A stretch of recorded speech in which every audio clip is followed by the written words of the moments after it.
Welcome to episode 256 of In Touch with iOS, the show that talks about iPhone, iPad, Apple Watch, Apple TV, and related technologies. I'm your host, Dave Ginsburg, and Kelly Guimont's back on the show. How you doing, Kelly? Honestly, I'm not really sure. I'm so tired. Yeah. I do like the old school iPod Nano on your shirt there. Yeah. But, this is apparently how I'm affording my rock and roll lifestyle right now. So. And I will absolutely be paying for it later. But Well, I really appreciate you being here. I am very, very, very glad to be back. I'm always excited to be on the show. I'm so glad you are here, as well as I'm glad that Ben Roethig's here. How you doing, Ben? I'm glad that Ben Roethig is here too.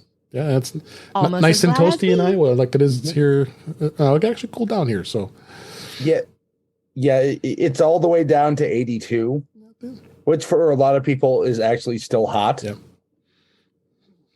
Yeah. Thankfully, my MacBook has really good fans noise cancellation because the giant tower fan right next to me is on full blast. Yeah. Speaking of full blast, Jeff Gamet is here. How you doing, Jeff?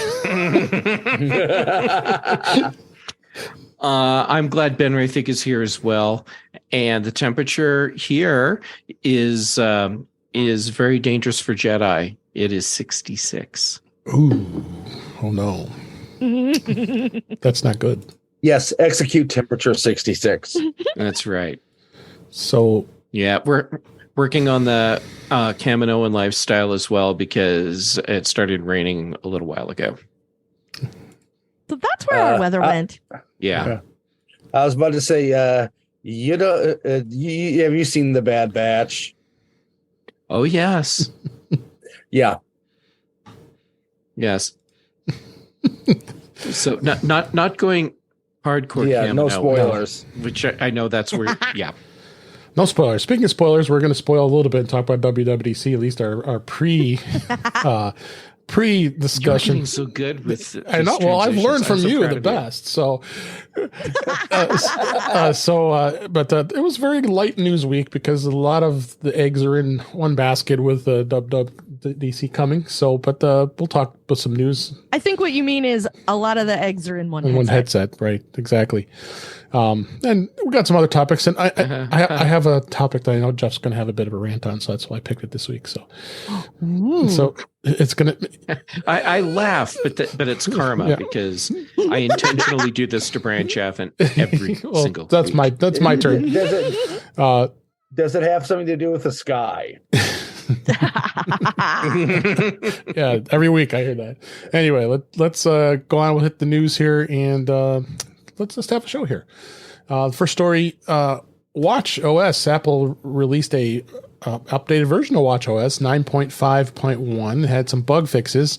This week, Apple released it. It's a minor bug update designed for the Apple Watch, and it's a free download. It comes right after the heels of 9.5, which just came out the week before here, so we record.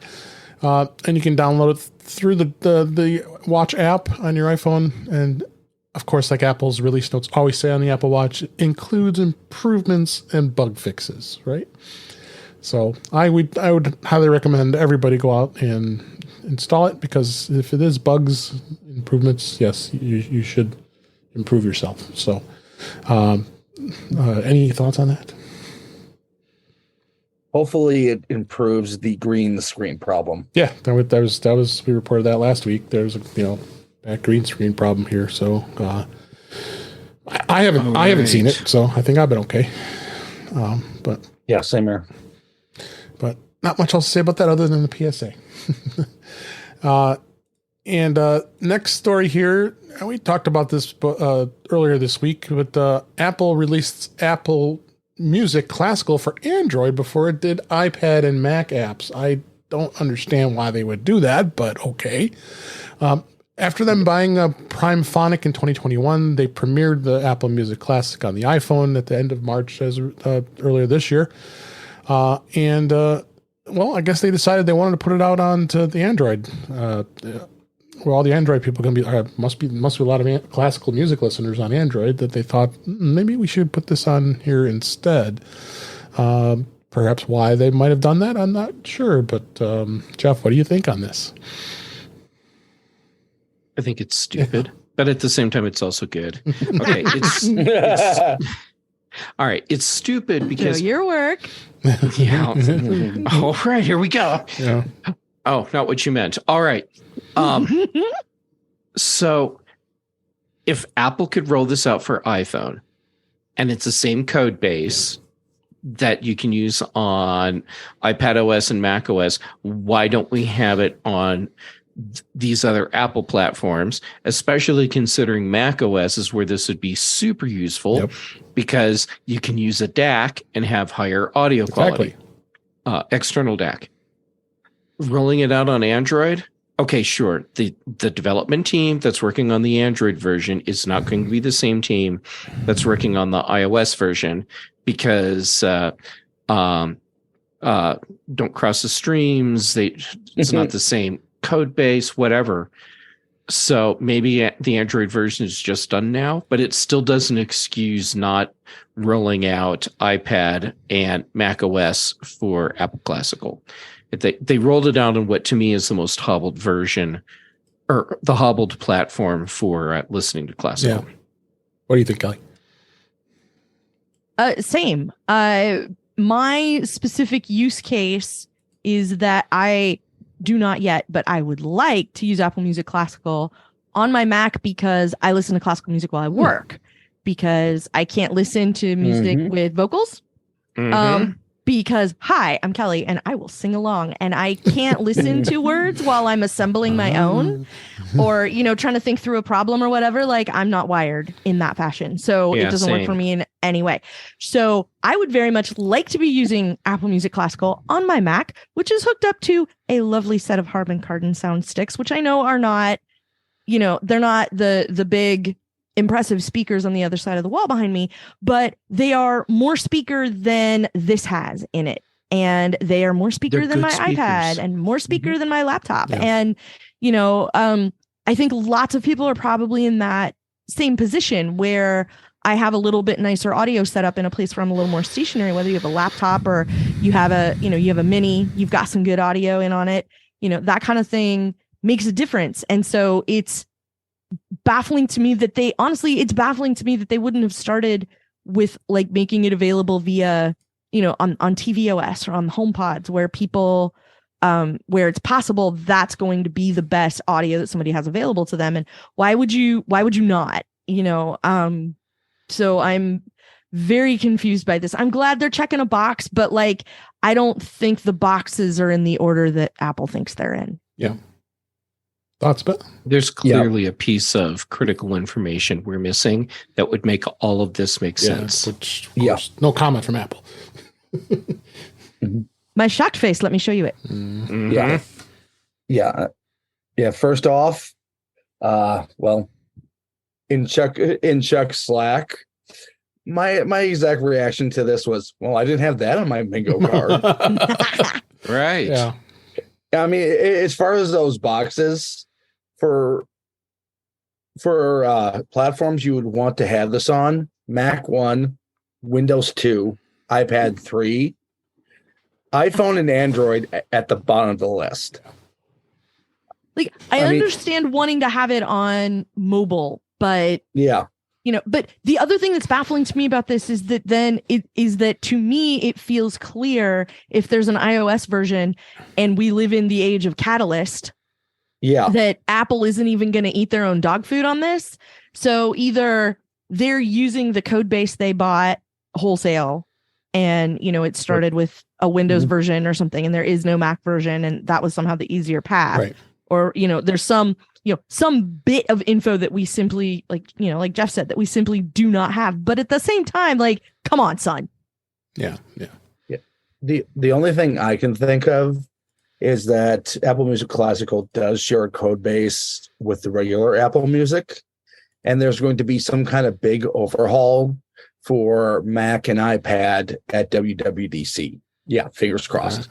Ben is fueling my wood chipper hopes. Yeah. Otherwise, this makes zero sense. I just came up with another hypothesis real quick. And this would play into what's the data that we don't have that would make this make sense. Apple knows how much what devices people listen to music on. Mhm. Maybe all their data says the most popular platforms for listening to classical music are iPhone first and then Android, which to me sounds absolutely crazy. But if that's the case, then it would totally make sense to roll this out for the two most popular listening device platforms that they want to support. Yeah. You know, I could see those as the most popular platforms for music in general, but classical listeners are different, which is why they have their own app. I mean, that's the part I'm still confused by, is why it is its own an app unto itself. Yeah, But maybe bizarre. Because, we'll see a Step wood one. chipper this year. This is bad. Because in most cases, the original performers of this music have been dead for several hundred years.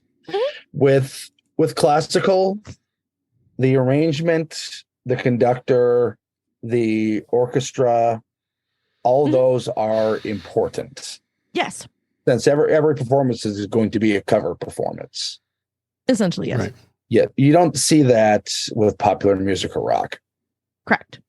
Oh my God, I never thought of Boston Symphony, Denver Symphony as cover bands, but There you go. Yeah. There is Yeah. cover bands, classical. Yeah. It's a fit. All right. Next story here. Apple iPad has taken a 50% share of the U.S. tablet market. Half of the tablets shipped in the U.S. in the first quarter were Apple iPads. Tablet shipments dropped 7% to 10.8 million units, but performed better than PC shipments, desktops, notebooks, and workstations in the U.S. Largely driven by Apple's strong iPad performance in the tablet market in the first quarter of this year, 2023. And, you know, they go through all the different numbers here as far as the shipments of PCs. We know PCs are dropping down. But the Mac has been doing relatively good, but it's a big decline, you know, about 28% year over year with the notebooks and all that fun stuff. But they show the data here, and Apple is doing quite well with the iPads, which is good to see. I mean, everybody was disappointed when they did the first quarter earnings call and said that iPads were down, but you know what? I think this was a good thing to see, right? Don't you think, Ben? Yeah, I mean, looking at the numbers here, the majority of the rest of it are Amazon Fire tablets, which Totally makes sense, actually. which I would project at least 75% of those are going to children under 10 years old. There's a reason it comes specifically in a kid's flavor. Yeah.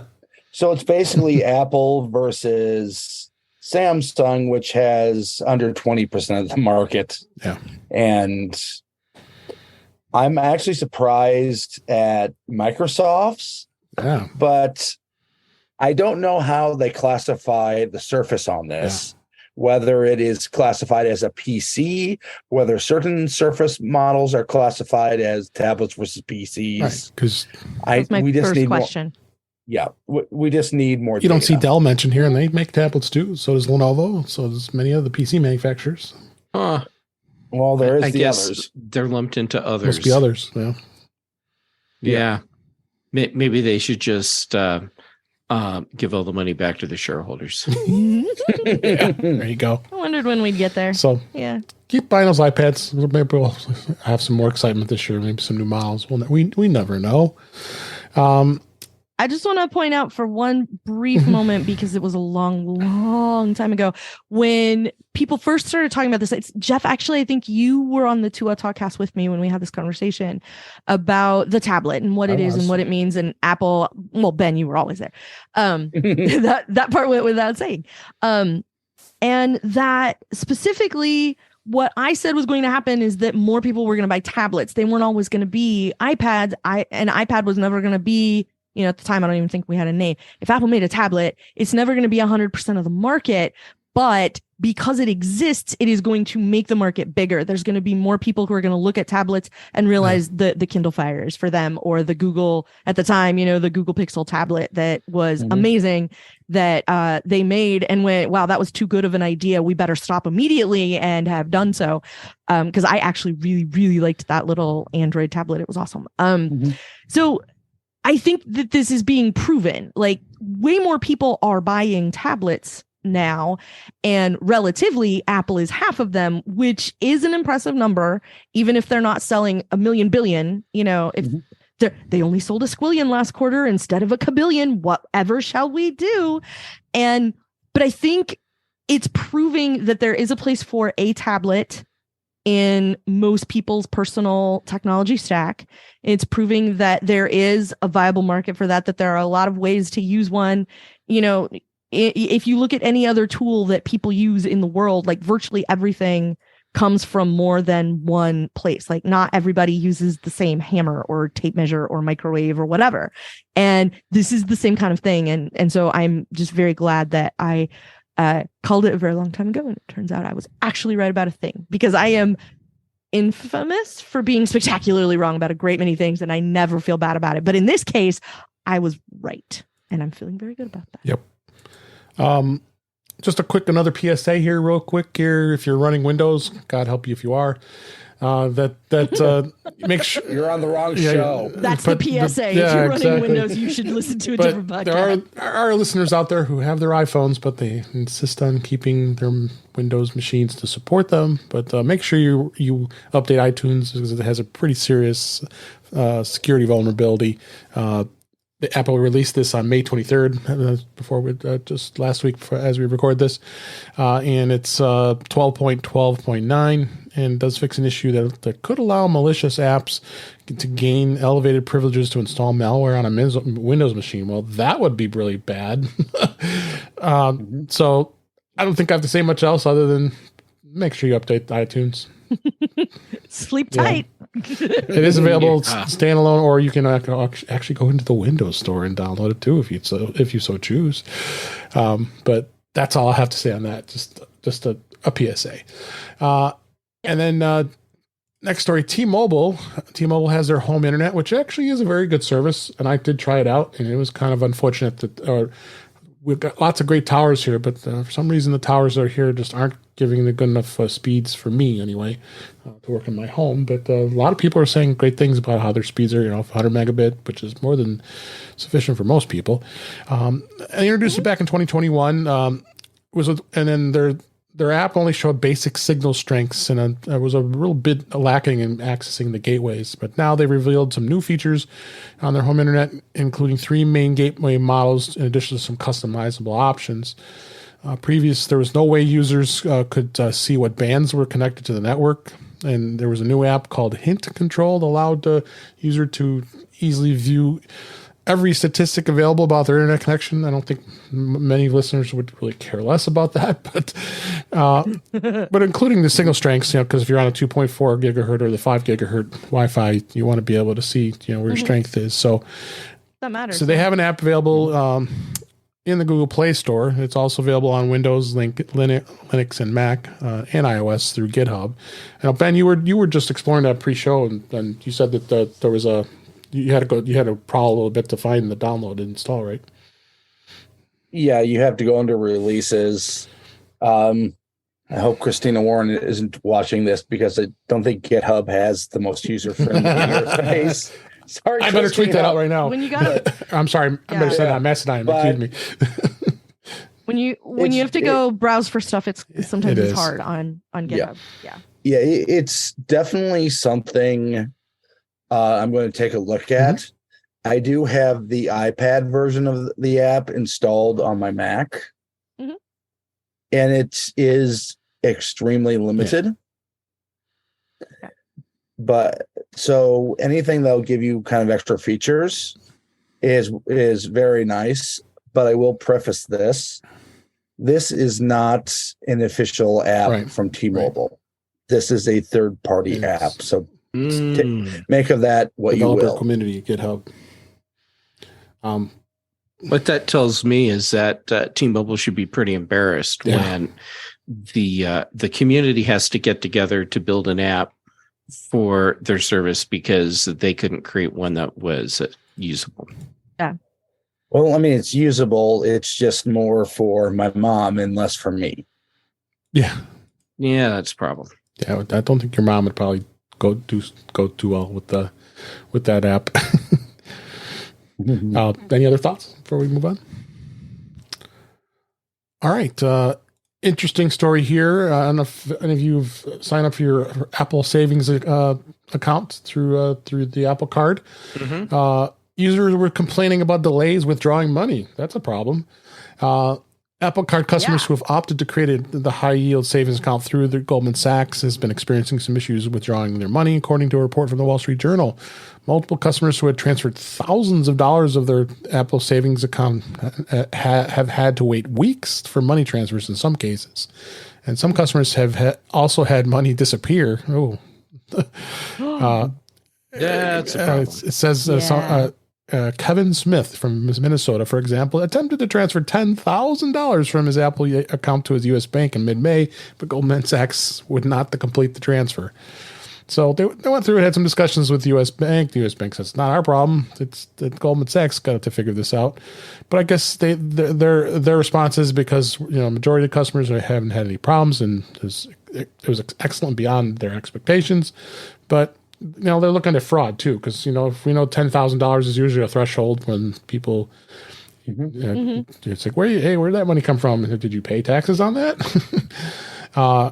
So just be aware of that. But I'm loving it because the first month I got any sweet 4.15% interest on that, and then you don't see those kind of you don't see those kind of return on your investment for an interest, is simple interest.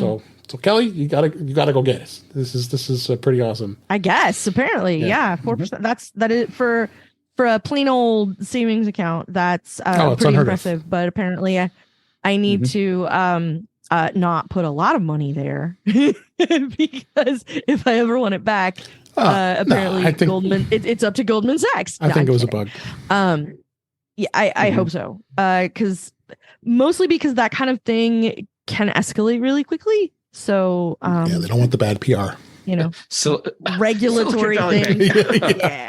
Yeah. It's not like we haven't seen a bank in Silly Valley, that completely collapsed under its own weight. So I'm still it's still interesting. Yeah. I just haven't had a chance to spend a little time and see how it feels. Check her out. So we've talked about it when it came out, and it's pretty awesome. You guys, Ben, did you set one up too? I do not have the card. Oh, you don't. That's right. You don't have the card. Okay, so you can do it. Yeah, I'm waiting for a Apple checking account. There you go. We'll see if that happens. I think you're going to be. I was going to say you're waiting a long time. So do I.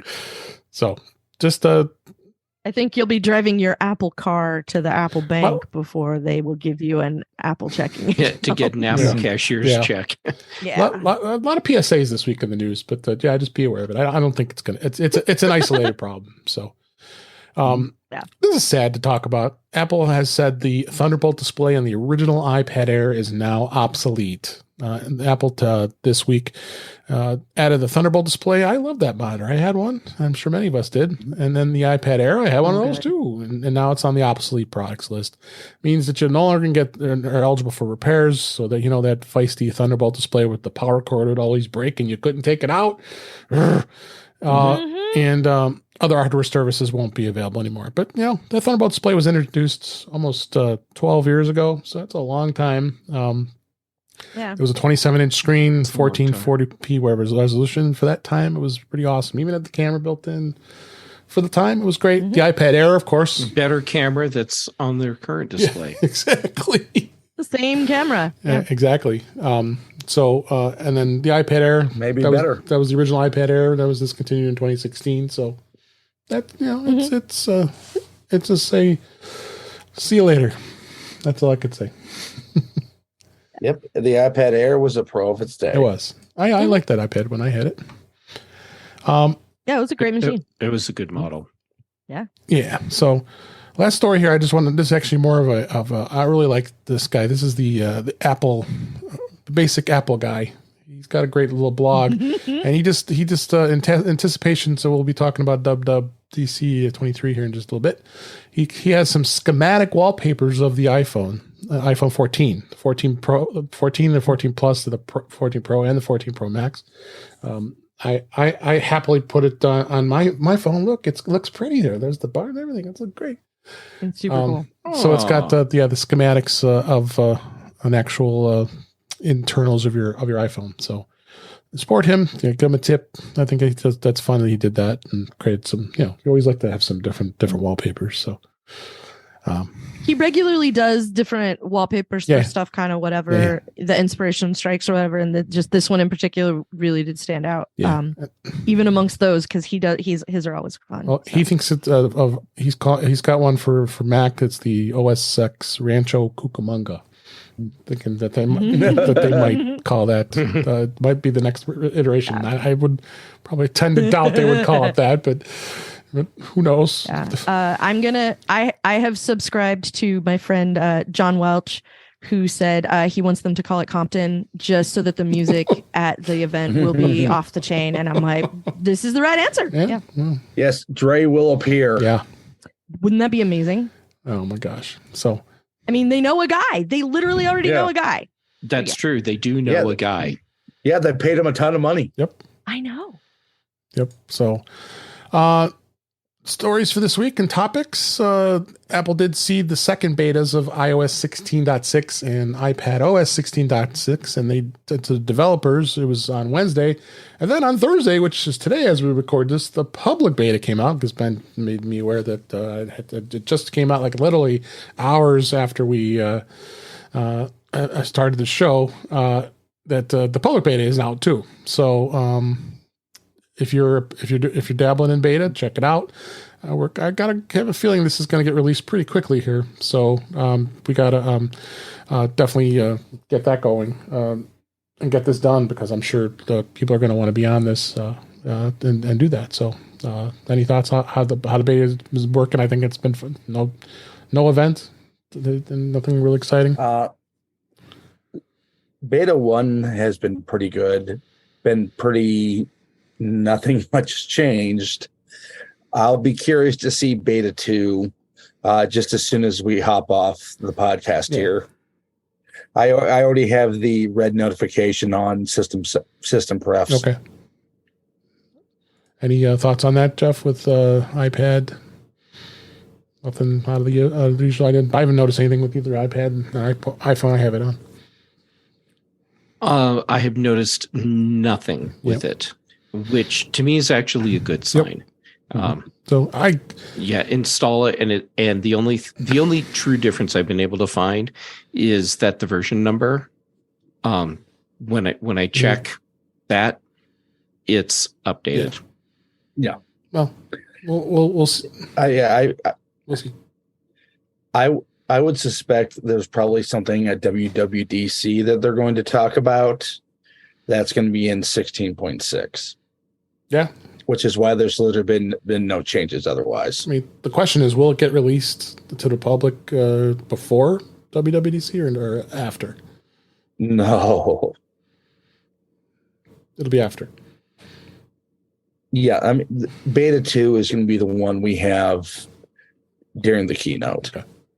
We're not going to see beta 3 until probably after the State of the Union. But everybody's going to be itching to get iOS 17. Or State of the Platform. Yeah. So it's going to be interesting. WatchOS 9.6 came out, and tvOS 16.6 came out. So as we always say, nothing exciting on any of those. And then iPadOS, of course, 16.6 is out as well. I'm totally going to interrupt the flow of the show for a second, because I have to share this. Good. So I muted my mic because I had a big allergy sneeze, and I just got an alert on my Apple Watch for loud decibels. I have heard you sneeze. That's great. Oh my gosh. You know, Jeff, sneezing all the time can hurt your hearing. What? Yeah, exactly. Okay, sorry about that. No problem. All right, let's Game on. let's go on and move on to the pre WWDC discussion. You know, I wanted to review some of the rumors and give some of our predictions. I know we do this on the Mac show where we do our bingo, but I thought it'd be fun. You know, the day before we do that we throw out some of our predictions here beyond what everybody's reporting. You know, the obvious when it comes to that, which includes the AR VR headset and the rumors of the Macs, the new MacBook Air. The chances are saying that's very high. Of course, all the software we'll know iOS 17, of course, iPad OS 17, Mac OS 14, all that stuff, and the Mac Studio. So I'll start with you, Ben. What are you hoping to see that they already haven't talked about here at all the rumors that we see? I might be the minority on this one, but I really hope the DMA is addressed during the keynote. Okay. And for those who for those who don't know what that is, what is that? That is the European Union's digital. I'm thinking of the RDMA, the Digital Millennium Act, but the Digital Markets App. Essentially, it means that if you have a device like an iPhone, Apple isn't legally allowed to be the only game in town in the EU. Yeah. And if we've seen, as we've seen with previous EU legislation, other countries and jurisdictions tend to copy those EU laws shortly after. They're like the California of Europe. which ironically, with the EU Privacy Act, I forget the name of it. GDPR. GDPR. California pretty much copied it word for word. Mm-hmm. And where California goes, the rest of the states inevitably go. Mm-hmm. Oh, let's hope. What about you, Jeff? Is something you were hoping to see beyond what we're seeing here? You know, there's one feature that I ask for every year in the new version of Mac OS, and every year it does not happen. And that one feature is to stop letting applications steal focus from the window that I have currently selected. Yes. Preach. Yeah. So I know it doesn't sound like a big flashy thing, but trust me, when it happens, it will be fracking huge. It's a big security thing because I have had chat apps intercept my feed while I was typing in my password. Oh, sure. Yeah. Yep. Or you have some rando dialogue that pops up in the corner of your screen and there's no input for it. So you're sitting there typing and you're 3 paragraphs lost before you realize that you're not even in your document anymore. Yeah. So that's my big thing there. What I would like to see that we haven't seen anything about yet.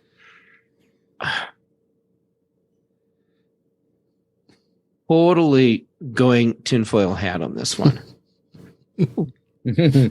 Yes. All right. So yeah, I was going to say, Jeff, you are in the presence of the proprietor of the House of Crackpot Theories. I am, which is why I prefaced that just to make sure Kelly wouldn't miss any of this. Okay, so we have the Mac that lets us do everything for Apple, including be a developer machine. I would love to see Apple make a dock of some kind for pro users for iPad. So this would be an iPad Pro specific thing that takes your iPad and makes it like the old Duo Dock MacBook. And so you have your full-on developer machine at your desk because at that point it has all the Mac horsepower. And then when you pop it out, now it's your regular iPad Pro. Mm-hmm. Yep. I like it. Yeah, I support this because I wrote a couple thousand words on it. Yeah. All right. So Apple, we have all come together to bring this to you. Don't let us down. Hashtag free the iPad. Yeah. There you go. By chaining it to a desk. How about you, Kev? I know that like lots of people always want like really big things, but I want really small things. I want what I was used to call the Snow Mountain release. We got Snow Leopard, we got Mountain Lion. I want that for every operating system. I want all of the actual resources this year to have been focused on the headset. And so everything else is fit and finish. Let's spend an afternoon of engineering time and fix dialogue boxes that pop up in the corner and how those notifications are so irritating unless you bust out the terminal and go type some magical defaults right commands to make things behave the way they should on a Mac. Having somebody with the sensibility from the notification center on iOS actually be part of the team that helps make this happen on a Mac. I would like if they would completely give system settings a do-over and have it stop being twice reheated garbage and have it be something that is logical and reasonable and useful, because people spend way more time there than I think anybody thought, and nobody thought they spent as much time there as they did until it turned into a disaster area and like everybody has to live with the fallout. I'm not saying it should not have been changed. I'm not saying it should not have been updated. I'm not saying it could not be improved. This was not an improvement. You did not give me something better to replace the adequate thing that I already have. You took the adequate thing I have, you put it in a blender, and you gave it back to me like you're on the Blend Tech YouTube channel and not like you are an actual company with world-class developers who work there. So this is my beef. I want things to be a little bit better. I want Watch OS notifications to fit on the screen. The screen keeps getting bigger, but the notifications still don't fit. The dismiss button or the clear button is always, you always have to scroll. Why do I have to scroll, Apple? You keep making the screen bigger. Give me a button that fits on the screen. You know precisely how big that screen is. You know precisely to the pixel how big your notification is. Why don't they match? Why am I the only person who seems to know this and is bothered enough by it to say it out loud? I feel like I'm out here shouting in the wilderness that I'm the only person who seems to realize you have to scroll every time you dismiss something, and it drives me up a wall. So I want there to be little small things. I want the people who said, the registration card when you lick the flap and send it back for an Apple computer, that should taste like apples. I want those people to be the ones making the decisions again. People who actually used something and went, this is the thing that is useful, but we can make it fun. And I want them to be the ones that are making the decisions, because that hasn't happened in a while. And you can make those decisions in very small ways for the amount of engineering it would take, the amount of code it would take to have such a massive, massive impact on everybody's lives. If you got a handful of developers together over a couple of days with a couple of pizzas and a couple of Sixers, I promise you they could hash out something better than the nonsense that we have in the settings app now, than the dialogue that doesn't fit on the screen. Like, those little small things make it really irritating to interact with my technology. And I interact with my technology a lot. And I really want that to be better, because it used to be better. And I'm not saying that because it was old, because it was slow, whatever. It used to be a sensible way to look at things and interact with things. And it's not now. It doesn't look like anything else. It doesn't operate like anything else. All these things are different. Everything is It's like everything has gotten demonstrably worse. It's not like it's different and it's better and I'm just mad that it changed. I'm not mad it changed. I'm mad that it's not even as functional as it was before the update. I'm going to get off my soapbox now. Okay. So it's like we said, I think the AR VR glasses is going to be probably stealing the show. MacBook Air 15-inch screen. I think that's going to be pretty exciting to see that. Been rumors also on the Mac Studio potentially getting an M2 Pro and M2 Max update. Who knows? The Mac Pro might actually come out. We don't know. That's possible. They obviously aren't going to be talking. Doesn't seem like they won't be talking too much about iPhone or iPad as far as that comes out, because they always save that to the fall. So. But iOS 17 is going to be the next iteration of iOS as well as iPad OS. So it'll be interesting to see where that goes. And what else? We're going to be covering it live. We're going to be covering it live. Actually, Jeff and I will be on for Mac Eyes Only coming up next Monday to do a reaction time episode like we always do, which is great. So we'll have fun doing that, as well as we'll definitely be covering a lot of this. We're going to be covering a lot of this as well when it comes to all the changes and stuff that'll be going on. So, we're definitely going to be doing something to bring back all the great stuff that's going to be happening at WWDC this year. So, Kelly, I know you just made a left a note. If you need to drop, we surely understand. So, or did you want to? Well, we'll see. I don't know when. I'm not sure when I actually. Okay, sorry, I messed with that, but good. We're going to keep you on here. It could be at any moment. Okay, well, go ahead, and we'll let you go when you got to go, and appreciate you being here. We'll definitely be talking a lot about it next we've got a special show actually coming next Friday with the Patrice and a special guest I'm not going to announce. That's going to be coming as well. So, we'll be recording on Friday again, so we can make the time for Patrice to come back on the show here. So, Jeff, you put this rant on this earlier this week on social media, and I thought it would be a great topic to talk about. I hope you don't mind, but the Apple TV app, it's unified. Yeah, it is unified to a point. They unify all the streaming services. Right. They do all these other things in one place. And why can't they do it with the Apple Books app? I agree with you. The Books app. There's so many other services out there like Libby and the Nook and the Kindle and so many others that aren't even mentioned here. So, what was your thoughts here? Or do you think Apple would even consider doing something like this for the Books app? I would like to think they would consider it. It's all about giving us the best user experience possible. And right now, the best user experience for ebooks is not where did I download or where did I buy that from? Which app do I need to go look in? And what triggered this was I had picked up an ebook through Barnes and Noble. Yeah, the Nook.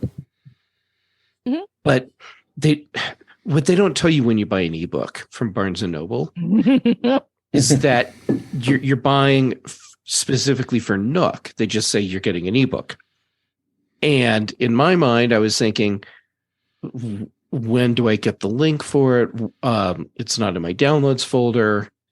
And then eventually I was like, oh, wait a second. This is Barnes and Noble. They do the Nook thing. Yep. They probably didn't tell me. But at this point now I'm looking to figure out where do I even have the Nook app installed? And then I'm thinking, wait a second. So I have the Nook app, I have the Kindle app, I have Libby, I have Amazon, I have Apple Books, so I guess Amazon Kindle. So I have these, probably a couple others. Oh, Comixology. And I realized I'm looking across all these different apps and I'm finding books that I didn't realize that's where I had. this one book, and then I look somewhere else and I'm like, huh, I don't even remember buying this, but I did because it's showing up in the library. Mm-hmm. And it's a horrible experience. Why can't we have a unified experience for all of the ebook type content that we're getting, just like we can do for the Apple TV app? And yes, I know there are glaring exceptions there and a lot, but that's based on the content providers not playing nice. Yep. Mm-hmm. So still, why can't we have this so I can just have one place to go and look for all of my ebooks? I agree. Jeff, do you know where we have exactly what you said there? Movies with Movies Anywhere. There needs to be a Books Anywhere. There needs to be an Apps Anywhere. Yeah, I agree. Setup is kind of like that with apps, but it's still different service. But I mean, it's just you buy it through one service, you get it on all the services. Mm-hmm. I agree. That would totally make sense. My guess is that there's probably something to do with licensing that publishers don't want to go along with.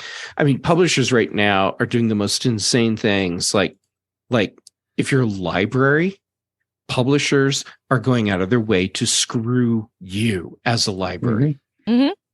So why would they want to work with Apple to make it easier for us to read all the content we're buying anyhow? Well, Apple was also the only one that ended up in court, like in trouble for price fixing or whatever. So I kind of to me, it checks out that Apple has sort of abandoned books, so to speak. Like the app hasn't had a significant update in some time. People who try to publish things on the Apple bookstore, sometimes that's really frustrating. Like I've talked to a couple of people who've had, that kind of issue. And I wish that it were a better experience. And once again, I feel like there isn't anyone at Apple that spends a lot of time reading in that app, or they would, it might get some changes. It is definitely frustrating to try to use, and especially with all the different apps out there. There was like everything that you did have in Comixology that's like now in Kindle, but it's not, because Comixology was the same, but now it isn't. And whatever happened to your Dark Horse comics? And if you get anything that's not a Kindle formatted file, like what do you do with it? And you can't really put anything anything over 50 megabytes that's a PDF file. Like it's really hard to get it on your Kindle device in the first place. And if you're reading anything with pictures, it's really easy to get up over 50 megabytes very, very quickly. And there are a lot of limitations there, and people who read a lot are crashing headlong into these hurdles all the time. And I don't know what's to be done about it, but I feel like somebody needs to step up and do it. And I can understand why Apple doesn't want to after all the legal drama, but I wish someone would. I wish Amazon would just be like, yeah, you own this, but over here, because you told us it was okay to look there to see if you have books, and like the TV app does. It's very frustrating that that's how it works. Like if I want to check out an audiobook from the library, I can't listen to it in any place else that I listen to audio. It's a special thing that I can only do in the Libby app. But Overdrive has movies, and that's a different place where you can also sometimes get books and and it's frustrating, it's confusing, and that kind of stuff. Like I want to buy the things, I want to pay for things, I want to support the people that I like, and it is just getting so hard to do so. This is, there used to be the graphic that went around about you buy a Blu-ray movie and you put it in the DVD player and you get an ad for the movie that you bought. And then you get another ad about how Blu-ray is amazing. And then you get an ad for other movies by the same place, and you cannot skip any of them. And if you go download a movie from the internet for free, you push play and you watch your movie. Yeah. So you tell me which one has more appeal. And it's getting really tempting to not buy books anymore when this is the landscape that we all have to deal with. Yeah. I miss the days of unified apps, meaning like you remember back in the day, iChat, you could just sign into all your different chat accounts. We had ADM. Anyhow, I miss the days when we can have a single app where all of the content that across all the different services was unified into a single place for us. Yeah, I mean the irony of the Apple iBooks antitrust case.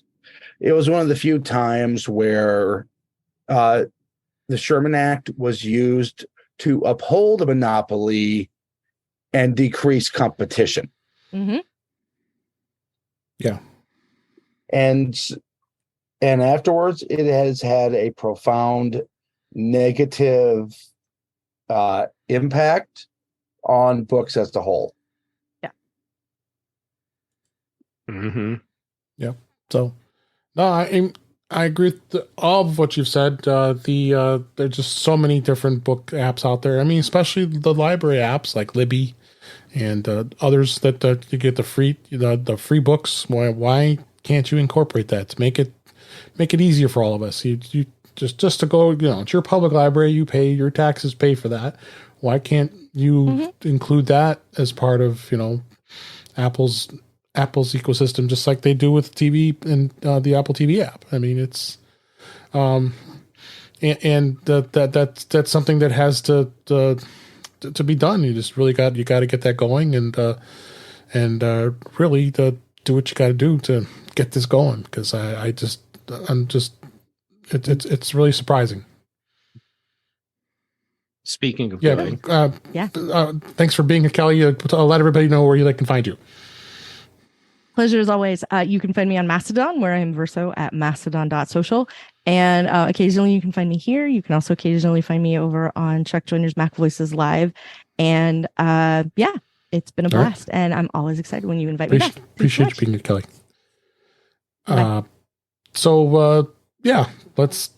hope Apple thinks about this. You don't see too much discussion about this. I thought this was something that would be good that we cover and see where things go. Now that we've talked through this, I'm wondering if I'm in the minority with having books across multiple ebook services. And like most people, they have a Kindle, they have a Nook, and one or the other, and then that's it. And they just get all of their ebooks through the one device. Right. Yeah, I mean, to be perfectly honest, it's so broken that I don't buy books anymore. I rent them through my library on Libby.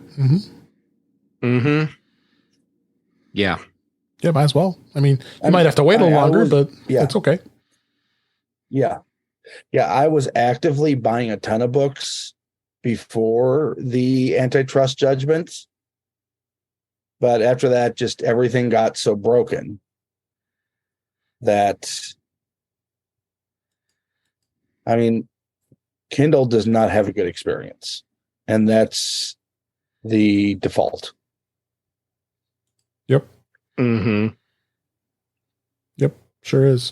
So, we'll see what happens. We'll see where it goes. This is definitely something we talk about if this ever comes up. And like I said, I haven't seen too much of this discussion. I thought it'd be just good, something that we talked about here. So why not? It's definitely something that we got to look for. So, so we're getting close to the end of the show here, and I thought we had some great conversations. We're going to have a lot to talk about next week. I hope everybody will look forward to that. With our post WWDC coverage, and definitely tune in next week to listen to all that fun stuff. So, but before I go, I want to make sure we tell everybody about MacStock Conference and Expo. That's happening July 22nd, 23rd. It's coming. It's getting closer, like 6 weeks away. It's crazy here as we record this. So go to MacStockConferenceandExpo.com, and you can see myself and Jeff Gamet. Brittany Smith is going to be there for the first time. check her out on Mac Voices. Chuck just did another Road to Mac Stock episode and just interviewed her, so she'll tell you all about what was going on and what she's talking about. Allison Sheridan and so many others are going to be there, so come join us with all the fun here. We got links in the show notes for how to get tickets, as well as the speakers link to tell you the entire cast of characters that'll be speaking at the conference. You also got a bonus. Barry Falk's going to be doing the Midwest Mac barbecue at his home. He did that the first year in 2015. He's bringing it back. So we're going to get all our friends, and everybody's welcome. All I got to do is say, Barry. And that link is also on the website there. You can send him off. He just sent off a newsletter just to make sure he knows who's coming. So we'll have a blast there. Who knows? We might even do a podcast from there. You don't know. It's going to be fun. So it could totally happen. Yeah, so there will be a target-rich environment. Yes, there will. With podcasters. Yes, there will. So I remember vividly when I was there for the first year and just kind of watched in awe before I got where I am today here. So, but come check it out, MacStockConference and Expo.com, and we'll definitely look forward to seeing you. With that, let's go ahead and wrap up for this week. That's a wrap for this week. Please send your comments, questions, and suggestions to our email address, which is feedback@intouchwithios.com. You can follow us on Twitter @intouchwithios. Support the show by buying me a coffee at intouchwithios.com/coffee. We would really appreciate it. You can become a patron of the show by going to patreon.com/intouchwithios. We have 2 tiers available to support the show. We would really appreciate it. Make sure you like, share, and subscribe, and you'll be notified when we live stream our show, which is on Thursday nights, usually at 8 p.m. Eastern, 5 p.m. Pacific, on our YouTube channel, which is youtube.com/intouchwithios. We had Cletus in the chat room. I appreciate you being in the chat this week, Cletus. And that's we always have a ball when everybody comes in and chats with us while we're doing the show live. Also, you can go to our In Touch with iOS magazine on Flipboard, where many of the topics we discussed are flipped into the magazine. The link is in our show notes. You can subscribe to the show in your favorite podcatcher, including Pocket Casts, Overcast, Apple Podcasts, and many others. But better yet, go to our website at intouchwithios.com, where all the links to all the ways to listen to us are there. And I am Dave Ginsburg, and you can find me on Mastodon at DaveG65 at Mastodon.com, .cloud. And you also can find me on Twitter at DaveG65. Jeff Gamet, as always, thanks for being here. Where can people find you? It's always great to be here. I have so much fun just hanging out with all of you. All right, so social media, Jay Gamet on everything. Look for me on Mastodon and Instagram. That's where I'm putting stuff. Then shows. Tuesdays, Chuck Joyner lets me on Mac Voices Live with both of you. Then Thursdays, I am your interim host on The Big Show on the British Tech Network. Then here again with both of you, Thursday evenings, In Touch with iOS. Then back to the British Tech Network on Friday mornings for the Mac Show. And then typically sometime on Friday afternoon, Brian Chaffin and I record The Context Machine. Thanks. Dave and I aren't on that one. True. I did get a shout out though. Thank you, Brian Chaffin, for your shout out last week on the show on the Context Machine. I appreciate that. Totally deserved. And and to me, Context Machine is a great show because we can have topics where I just push Brian's buttons all the time. Last week was a good one. Good listen. Thank you, Jeff. And Ben Roethig, as always, thanks for being here. Where can people find you? Find me at Ben Roethig on social media. I should be able to be found on most of the Mastodon instances, and they'll link back to my TechHangout.social account. You can find me at my website, roethig.tech, and everything Jeff just said except for the Context Machine. That's right. Well, thanks again for being here. And thank you for listening. We hope you enjoyed the show. We enjoyed doing it. But until then, we'll talk again soon.